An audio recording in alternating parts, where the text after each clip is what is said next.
दोस्त, वीडियो को लाइक और सब्सक्राइब और शेयर कीजिएगा और वीडियो ज़रूर देखिएगा। सुनाती हूँ शादी का सॉन्ग कोहबर का। सिकिया चिरता दुल्हा लो भाई गईले हो चल सुभवा हमरा देशे हो चल सुभवा हमरा देश कैसे के चली दुल्हा रौरा देशे हो अम्मा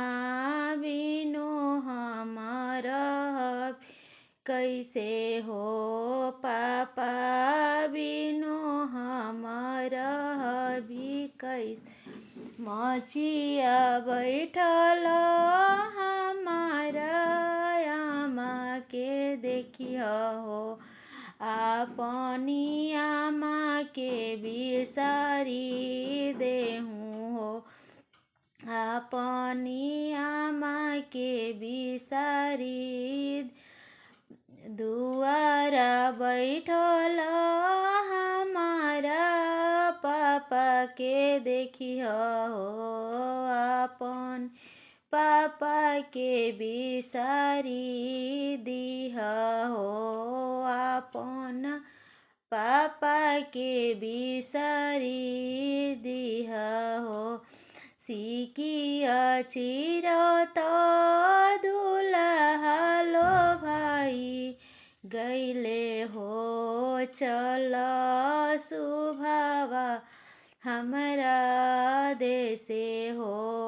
चल सुभवा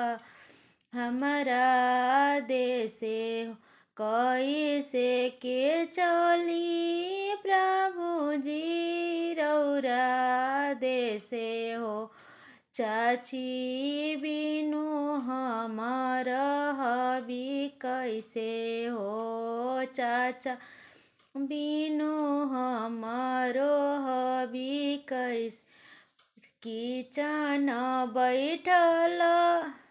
तू हमरा चाची के देखिया हो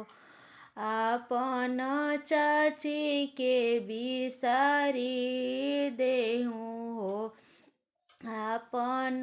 चाची के बिसारी दे सभावा बैठल हमारा चाचा के देखिया हो अपन चाचा के बिसारी